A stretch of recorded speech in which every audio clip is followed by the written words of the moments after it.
स्वागत है आपका मेरे YouTube चैनल में। आज हम लोग देखने वाले हैं कक्षा 8वीं विषय हिंदी से पाठ तृतीय लिंग का बोध का प्रश्न उत्तर। पिछले वीडियो में हमने पूरा पाठ बहुत अच्छे तरीके से समझाया हुआ है। यदि आपने वीडियो नहीं देखा तो जाकर के देख सकते हैं, डिस्क्रिप्शन बॉक्स में लिंक दे दिया जाएगा। आज इस वीडियो में इस पाठ के प्रश्न उत्तर पर चर्चा करने वाले हैं। तो चलिए पढ़ना शुरू करते हैं, वीडियो शुरू करते हैं। चैनल को सब्सक्राइब कीजिएगा, अपने दोस्तों को शेयर कीजिएगा। बहुत ही सरल तरीके से पूरा जो प्रश्न उत्तर है आपके लिए लाए हुए हैं, तो आपको अंत तक इसको समझना है। तो चलिए प्रश्न अभ्यास यहाँ पर पहला प्रश्न पूछा जा रहा है कि राम के वनगमन के प्रसंग में किन्नरों के बारे में किस कथा का वर्णन मिलता है। हमने इसको पाठ में आपको बहुत अच्छे तरीके से समझाया हुआ है, उसी का आपको यहाँ पर उत्तर लिखना है। तो चलिए इसका उत्तर देखते हैं। त्रेता युग में जब श्री राम 14 साल वनवास के लिए जा रहे थे, तब अयोध्यावासी सरयू नदी तक उन्हें छोड़ने आए थे। तो जब प्रभु श्री रामचंद्र जी 14 वर्ष का जो वनवास है उसके लिए जब जा रहे थे, तो जितने भी अयोध्यावासी थे उनको जो है सरयू नदी के जो तट है वहां तक उनको जो है छोड़ने के लिए आए थे। नदी के तट पर श्री राम ने 14 साल बाद उन्हें फिर से मिलने का आश्वासन देकर नर नारी को घर जाने का आदेश दिया। अब प्रभु श्री रामचंद्र जी कहते हैं कि मैं जो है 14 साल के बाद फिर पुनः यहीं पर इसी जगह पर आकर के मिलूंगा, ऐसा करके उन सबको जो है आश्वासन देते हैं, जितने भी अयोध्यावासी रहते हैं उनको, और जितने भी वहां के नर नारी हैं जो लोग हैं उनको अपने अपने घर जाने का आदेश देते हैं। कहा जाता है कि राम की आज्ञा पाकर के किन्नरों को छोड़कर सभी नर नारी वापस लौट आए थे। अब प्रभु श्री रामचंद्र जी की आज्ञा पाकर के जितने भी नर नारी थे वो जो है वापस अपने घर आ गए, लेकिन जो किन्नर थे वो वहीं पर रुक जाते हैं। 14 साल बाद जब श्री राम वापस आए तो उन्होंने देखा कि सरयू के तट पर कई किन्नर उनका इंतजार कर रहे थे। तो जितने भी जो नर नारी थे वो जो है आ जाते हैं, लेकिन जो किन्नर थे वो वहीं पर जो है रुक जाते हैं। अब जब 14 साल बाद प्रभु श्री रामचंद्र जी फिर से आते हैं तो क्या देखते हैं कि जितने भी किन्नर है, बहुत सारे जो किन्नर हैं वो इनका क्या कर रहे थे, इंतजार कर रहे थे।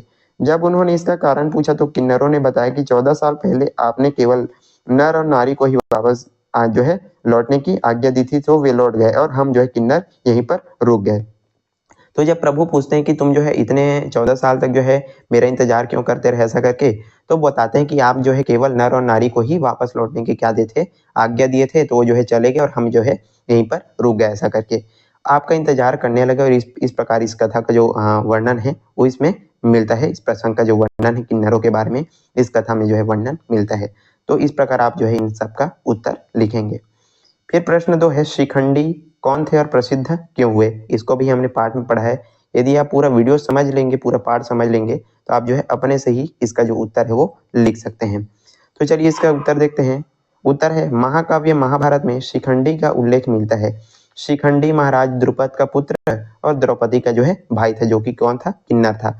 तो शिखंडी ये जो है महाराज द्रुपद का पुत्र और जो द्रौपदी है उनका क्या था, भाई था, जो कि कौन थे, किन्नर थे, जो शिखंडी थे। फिर है, कहा जाता है कि शिखंडी ने धर्म की रक्षा के लिए महाभारत का युद्ध लड़ा था। तो शिखंडी ने जो है महाभारत का युद्ध भी लड़ा था धर्म की रक्षा के लिए। शिखंडी की प्रतिभा को देखकर श्री कृष्ण ने उसे महाभारत के युद्ध में सेनापति बनाया था। इस प्रकार शिखंडी प्रसिद्ध हुए।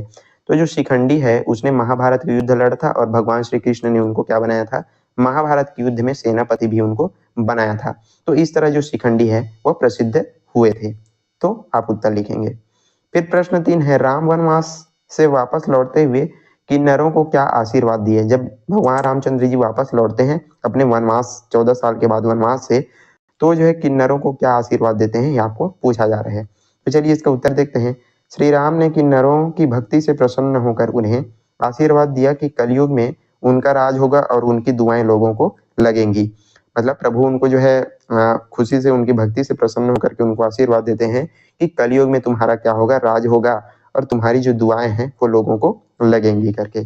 तो ऐसा आप जो है उत्तर लिखेंगे। फिर है, दयहार क्या है। दयहार क्या है, इसको हमने पाठ में पढ़ा है। तो चलिए इसका उत्तर देखते हैं। दयहार किन्नरों का आश्रम होता है जहाँ वे पवित्रता और अनुशासन का जीवन जो है बिताते हैं। तो ये जो है किन्नरों का आश्रम होता है जिसको बोला जाता है दयहार, जहाँ पर वो जो है रहते हैं, पवित्रता और अनुशासन के साथ ये जो है जीवन बिताते हैं। वहाँ वे किन्नर अपने गुरुओं से नृत्य और गायन सीखते हैं। तो जो किन्नर रहते हैं वो अपने गुरुओं से क्या करते हैं, जो नृत्य है और जो गायन जो कला है वो सीखते हैं और यहीं पर जो है रहते हैं, पवित्रता और अनुशासन का जो जीवन है व्यतीत करते हैं। तो आप जो है इस प्रकार इनका उत्तर लिखेंगे। फिर प्रश्न 5 है, तृतीय लिंग को किन अन्य नामों से जानते हैं। मतलब जो तृतीय लिंग है उसको कौन कौन अन्य जो नाम है उससे जाना जाता है। तो इसका उत्तर है इसका तृतीय लिंग को किन्नर या फिर थर्ड जेंडर आदि नामों से इसको जाना जाता है। फिर प्रश्न 6 है, तृतीय लिंग के लोगों ने किन किन क्षेत्रों में प्रसिद्धि प्राप्त की है, आपको पूछा जा रहा है। मतलब जो तृतीय लिंग जो किन्नर जो समुदाय है वहाँ के जो लोग हैं उन्होंने किन किन क्षेत्रों में प्रसिद्धि प्राप्त की है, इसको आपको पूछा जा रहा है। तो चलिए इसका उत्तर देखते हैं। तृतीय लिंग समुदाय के लोगों ने कारपोरेट, समाज सेवा, राजनीति, फैशन, संगीत व अन्य क्षेत्रों में जो प्रसिद्धि है वो प्राप्त की है। कॉर्पोरेट हो गया, समाज सेवा भी इन्होंने जो है अपना नाम जो है बनाया हुआ है, राजनीति हो गया, फैशन, संगीत जो जितने भी अन्य क्षेत्र हैं उन्होंने अपना जो प्रसिद्धि है वो प्राप्त किया है तृतीय लिंग के समुदाय के लोगों ने। फिर 7वां प्रश्न है, विकास क्रम के पीछे कौन से लोग हैं और वे जो है विकास क्रम में जो है कौन से जो लोग हैं वो पीछे रह गए हैं और क्यों रह गए हैं, तो ये आपको पूछा जा रहा है। तो चलिए इसके उत्तर देखते हैं। विकास क्रम में पीछे तृतीय लिंग समुदाय के लोग हैं क्योंकि ये अनुकूलित वातावरण न होने के कारण अपने संपूर्ण व्यक्तित्व का विकास नहीं कर पाते। तो जो विकास क्रम है उसमें जो है तृतीय लिंग समुदाय के जो लोग हैं वो पीछे रह जाते हैं। क्यों रह जाते हैं? क्योंकि इनको जो है अनुकूलित वातावरण, जो एक सही वातावरण इनके पास नहीं होने के कारण ये अपना जो संपूर्ण व्यक्तित्व है उसका विकास नहीं कर पाते। इस कारण से जो है इनको संपूर्ण जो विकास है वो नहीं मिल पाता और ये जो है पीछे रह जाते हैं। तो इस प्रकार आप इनका जो है उत्तर लिखेंगे। और यहीं पर आज का ये जो हमारा वीडियो है समाप्त होता है, जो कि तृतीय लिंग का बोध पाठ से प्रश्न उत्तर था। यदि वीडियो पसंद आया तो लाइक कीजिएगा, ज़्यादा से ज़्यादा आपको जो है शेयर करना है अपने दोस्तों के साथ, और चैनल पर नए हैं तो जरूर सब्सक्राइब आपको कर देना है ताकि इसी प्रकार के जो वीडियो हैं आपको देखने को मिलते रहें। साथ ही साथ पूरा जो पाठ है हमने बहुत अच्छे तरीके से आपको समझाया हुआ है। यदि आपने वीडियो नहीं देखा है तो जा करके देख सकते हैं, डिस्क्रिप्शन बॉक्स में इसका लिंक जहाँ पे आपको मिल जाएगा, वहाँ से जा करके पूरा पाठ आप जो है समझ सकते हैं। साथ ही साथ जितने भी आपके 8वीं के जो हिंदी जो पाठ्य पुस्तक के सारे जो पाठ हैं उनको हमने बहुत ही अच्छे तरीके से समझाया हुआ है। साथ ही साथ जितने भी पाठ हैं उसके प्रश्न उत्तर को भी बहुत सरल तरीके से आपको बताया हुआ है। तो जितने भी आप जो है जा करके हमारे चैनल पर देख सकते हैं, सारी चीज़ें बहुत अच्छे तरीके से समझाई गई है, बताई गई है। तो चलिए आज के लिए बस इतना ही, मिलते हैं इसी प्रकार के अन्य वीडियोस के साथ। तब तक के लिए पढ़ते रहिए, अपना ध्यान रखिएगा। धन्यवाद।